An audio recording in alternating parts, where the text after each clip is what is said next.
Okay, sekarang saya masuk ke Forever to Drive. Tuan-tuan boleh tengok dekat slide sana. Forever to Drive ni kita panggil sebagai Forever to Drive. Sebenarnya dia orang nak kita macam nak menggalakkan untuk pembelian kereta lah sebenarnya. Tapi sebenarnya bukan untuk beli kereta sangat pun. Kita boleh gunakan apa-apa sahaja daripada duit tersebut. Sebab duit itu dah jadi hak milik kita. Jadi tak ada masalah kita nak gunakan untuk apa sekalipun. Tapi kita panggil saja Forever, gelarkan saja benda ini sebagai Forever to Drive. Jadi Forever to Drive ni pun ada 3 level. Nampak tak? Jadi tuan-tuan tengok 150cc ni. Third month untuk melayakkan seseorang itu sampai ke tahap ini mendapat RM1,500 sebulan selama 36 bulan. Masya Allah, hebat kan? Itu yang berlaku 36 bulan tu. Okay, Forever to Drive ni yang bagusnya, yang saya rasa takkan terdapat di mana-mana pun networking. Sebab satu dah lah bonus di bulanan tuan-tuan. Tuan-tuan capai je ni terus dapat 36 bulan terus. Maknanya tiap-tiap bulan selama 36 bulan kan? Masya Allah, macam memang terbaik lah. Dan yang terbaik sekali, lepas 36 bulan tu, selepas 3 tahun selepas itu, insentif ni ataupun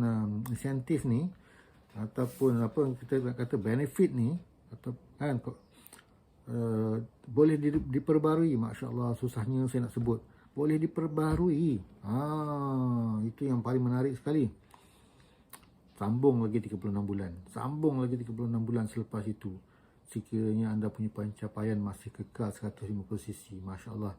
Saya rasa kalau dah 150cc tuan-tuan dapat hari ini dan layak mendapat 1005 selama 36 bulan seterusnya, dalam 3 tahun akan datang takkan 150cc lagi kan? Tentu layak. Dan mungkin kelayakan dah lompat kepada kelayakan level 2. Daripada level 1 pergi ke level 2. Dan daripada 1 pergi ke level 2 ni, dia bukan ambil bulan yang baki. Sambung lagi baru punya. Contoh kalau tuan-tuan dapat 1,500. Layak dah bulan ni contoh kan. Sehingga 36 bulan. Katalah 6 bulan lepas tu tuan-tuan buat betul-betul lepas ke level 2. RM2,250 sebulan. Tuan-tuan tengok slide tu. RM2,250 sebulan selama 36 bulan yang baru. Walaupun tuan-tuan yang 1,500 tadi tu dah berjalan ke bulan yang ke-35 ke 33 ke, tak kisah.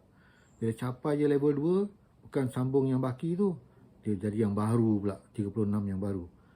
Lepas tu kita katalah sampai ke tahap level 3, jadi bulan yang baru lagi. So last kali level 3 tu 3,000 setiap bulan selama 36 bulan.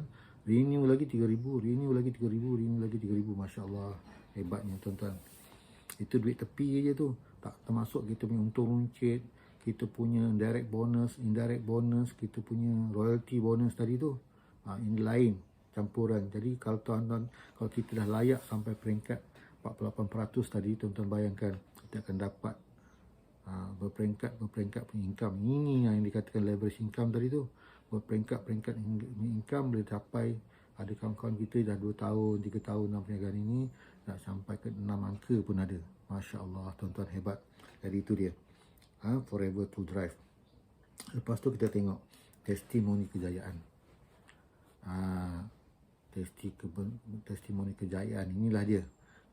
Sebenarnya testimoni kejayaan ni ramai. Tapi saya ambil yang satu ni, yang ni yang terbaik sekali. Yang nombor 1 di Malaysia dan nombor 2 di dunia. Nampak tak? Orang Melayu ni tuan-tuan, orang Melayu Pahang ni. EJLT Juraidah dengan EJLT Ahmad. Mereka ni setiap tahun bila masuk je buat Forever, dah nampak dia punya jalan. Mereka ni orang yang betul-betul bersungguh-sungguh, bersemangat dan nak tunjuk nak capai setiap kejayaan. Dan setiap tahun mereka berjaya, dan setiap tahun dia mendapat chairman bonus ni, dan dia punya pendapatan sekarang ni dah berjuta dah kalau dikumpulkan. Pendapatan bulanan dah 300,000 sebulan. Masya Allah, hebat ni. Ini dia, maknanya orang Melayu memang boleh buat sangat. Darah orang Melayu ni memang dalamnya ada darah networking ni. Orang Melayu dia memang ada darah networking, memang boleh buat. InsyaAllah kita boleh buat tuan-tuan, insyaAllah ya.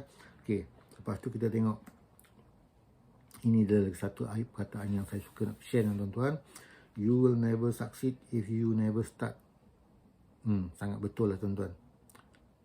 Kita dah nampak dah daripada satu video ke satu video apa yang Forever ni dah sediakan untuk kita, yang kita boleh capai, dan pencapaiannya pula memang sangat-sangat menakjubkan, memang sangat-sangat memujakan kita. Jadi kalau kita setakat itu je tak jadi apa. Sekarang apa yang kita perlu buat ialah kita perlu start. Kalau tuan-tuan belum jadi ahli, tuan-tuan kena jadi ahli sekarang.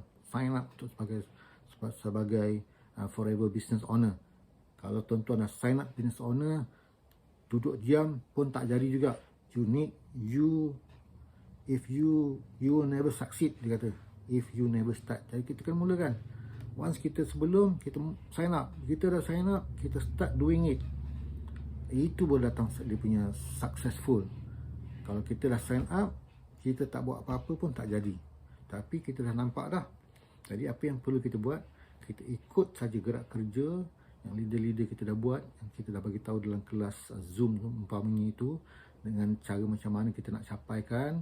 Jadi kita buat benda yang sama aja, insya-Allah kita boleh tambah lagi penambahbaikan dalam kita punya aktiviti itu, kita boleh capai kepada satu pendapatan yang kita idam-idamkan, insya-Allah tuan-tuan. Jadi you will never succeed if you never start. Seterusnya, ini dia tangga sukses dalam Forever. Daripada join, pergi new distributor, pergi assistant supervisor, assistant manager dan manager and beyond. Ada macam-macam lagi. Sebab itu dia katakan bahawa income di Forever ni unlimited. Kita kemungkinan akan dengar orang yang akan dapat $500,000 tahun ini. 2021 ni akan muncul satu lagi pencapaian yang menakjubkan, sehingga RM500,000, 500,000, $500,000, 1 juta, setengah juta sebulan pendapatan. Masya Allah tuan-tuan. Itulah dia. Itulah dia leverage income, itulah potensi dalam perniagaan Forever ni. Sebab apa? Kita boleh berniaga di 171 buah negara. Meluas kita boleh berniaga. Kita boleh adakan kongsi di mana sahaja yang kita nak. Itu akan mendatangkan kita punya income, leverage income. Masya Allah tuan-tuan. Macam McDonald, kat mana-mana cawangan pun ada, kita pun boleh juga. Okey. Jadi, okey. Sebelum kita berakhir, saya nak kongsikan tuan-tuan dengan satu kisah, iaitu bapa, anak dan keldai. Mudah-mudahan menjadikan iktibar. Iaitu bagaimana ceritanya, mungkin tuan-tuan ada yang pernah dengar, ataupun yang dah dengar tapi lupa sikit-sikit jalan cerita dia, ataupun yang tak pernah dengar. Okey, cerita dia begini tuan-tuan. Bapa, anak dan keldai. So, satu hari di satu tempat, seorang bapa dan anaknya, lebih kurang lingkungan 12-13 tahun macam tu, dan seekor keldai. Mereka bawa keldai ni untuk ke satu destinasi, iaitu destinasi tempat mereka nak menjual keldai ni. Jadi dalam perjalanan tersebut, maka mereka pun mulakan perjalanan. So di tengah-tengah perjalanan tersebut, di satu tempat tiba-tiba ada sekumpulan manusia dan mereka komen tentang aktiviti kawan kita ni tadi. Dia kata, apalah punya anak ni, dia kata kan, bapak tu dah berumur, patutnya bapak lah naik keldai. Kan bapak tu buat apa? Dibiarkan jalan kaki. Naiklah keldai tu. Bapak naik keldai, awak muda lagi, sihat. Jadi awak jalan kaki dengan menarik tali keldai tersebut. So diorang pun berfikir, betul juga okey lah, dia kata, tukar position. Bapak naik keldai, anak dengan keldai, bapak naik keldai, so anak tu tarik tali keldai. Jalan lagi. Dalam perjalanan sampai lagi ke satu tempat di mana ada sekumpulan manusia. Mereka pun komen juga. Dia kata, apalah punya bapak, dia kata. Kan, awak tu dah besar, tenaga ada, kuat lagi. Ni anak budak kecil tu patutnya kau mana larat nak jalan jauh-jauh ni kan. Naiklah, patut anak naik kedai, bapak jalan kaki. So, dia orang berfikir, betul juga Dia pun tukar position. Sekarang ni anak naik kedai, bapak jalan kaki, tarik kedai tu terus ke destinasi. Dalam bertemu lagi sekumpulan manusia dan mereka pula komen, ini apa punya orang lah, kedai ada sikitnya bagus, strong nampak tu kedai tu. Patut kau orang jalan buat apa nak jalan kaki, dua-dua je lah naik kedai tu. Kan bagus. Kan kedai tu strong, boleh bawa kamu berdua. So dia orang pun fikir, betul juga, dia kata kan. So dua-dua atas kedai tu. bapa dan anak di atas keldai dan berjalan terus keldai ni. Sampai di pertengahan jalan sebelum sampai ke pasar tu, ada lagi sekumpulan manusia dan mereka pun bagi komen. Ini apa punya orang lah dia kata kan. Kau orang naik dua-dua ke atas belakang kedai tu, lama-lama bengkok lah kedai tu. Kau nak jual kedai tu kan. Ini kau dua-dua naik kan, besok sampai destinasi patah kedai tu, jadi tak laku kau punya kedai mati terus kan. So dia orang pun alamak betul juga kan. Patut kau kandar lah kedai tu. Buat apa bagi jalan kaki. Baru dia steady sikit bila nak di pasar untuk menjual, nampak segar. Tuan fikir betul juga. So apa yang berlaku, tuan-tuan boleh bayangkan. Ikatkan kedai tu pada kayu dan mereka kandar sampai ke pasar. Masya Allah. Agaknya kalau jumpa lagi orang yang ke seterusnya, apa komen orang tu pula nanti pun mereka akan buatkan. Jadi iktibar daripada cerita ni tuan-tuan. Kalau tuan-tuan dah buat satu keputusan, dah nampak dah jalannya, dah nampak dah dia punya cara macam mana, dah jelas dah pada pengetahuan tuan-tuan, tuan-tuan dah faham. Bila tuan-tuan dah faham, tuan-tuan dah buat satu keputusan, maka tetapkanlah dengan pendirian tersebut. Orang yang komen ni dia tak faham. Dia nampak je, dia tengok je. Dia tak faham apa yang berlaku. Apa lah kau ni buat multi networking ini, syarikat lama dah dulu orang buat sampai sekarang. Kau tengok mana ada orang jadi buat. Itu yang kita tak nak sebenarnya. Sebab apa? Komen-komen orang macam ni yang tak faham. Kalau dia faham, dia pasti akan join kita, insya-Allah. Jadi, buat satu keputusan, tetap kependirian. Okey? Mari cipta kejayaan dan bukan alasan. Sebaliknya, kita semua ada alasan untuk berjaya. Sebaliknya, kita semua ada alasan untuk berjaya. Tuan-tuan ada alasan tuan-tuan, saya ada alasan saya.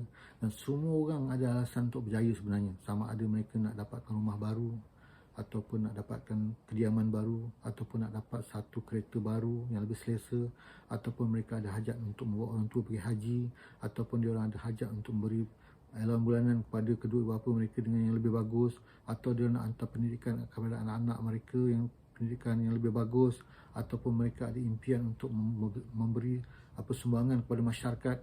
Macam-macam alasan kita ada untuk berjaya sebenarnya. Jadi kita kena hadirkan alasan tersebut supaya kita betul-betul berjaya. Jadi jangan ikut sebab kisah bapa, anak dan keldai tadi. Buat satu keputusan, tetap pendirian. Mari cipta kejayaan bukan alasan. Sebaliknya kita semua ada alasan untuk berjaya. Maka tuan-tuan daftar sekarang kalau tuan-tuan belum daftar. Kalau tuan-tuan dah daftar, mari kita mula dan bina perniagaan ini. Sebab kenapa tidak? Kenapa tidak tuan-tuan? Why not? Kita ada peluang. Benda dah ada depan mata. InsyaAllah kita semua nak usahakan. Dan bila lagi tuan-tuan? 2022 ke? 2021 ni baru bermula. Takkan nak tunggu 2022 pula. 2023. Jadi bila? Kalau macam tu memang tak ada lah. Jadi bila lagi? Sekarang lah masanya. Sekarang daftar. Atau mari sekarang kita mulakan. Sebab apa? Success isn't overnight. Sukses bukan datang sekelip mata. Isn't overnight. Sukses ialah setiap hari kita melakukan penambahbaikan dalam diri kita. Daripada level 1 ke level seterusnya. Kalau dulu kita tak tahu buat benda ni, kita belajar. Ilmu kita kena adakan dalam diri kita. Mental kita kena betul. Kita punya mentality kena betul. Kita kena ilmu. Kita kena ada strategi. Barulah daripada sehari ke sehari kita menjadi lebih bagus, lebih mahir. Dan kita boleh perkembangkan perniagaan kita. Sehingga kita menjadi betul-betul successful. Itulah sebenarnya kejayaan. Okey, tuan-tuan, saya nak tamatkan saja cerita saya di sini. Saya ucapkan terima kasih dan jumpa anda di pentas dunia, insya-Allah. Amin.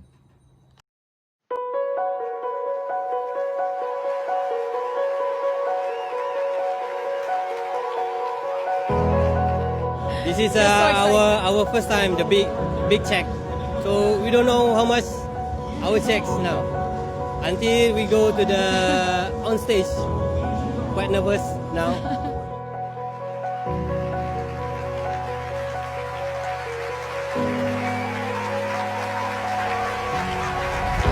$417,298.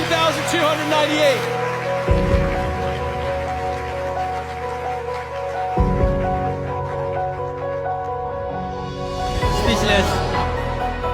I'm so happy. Too happy.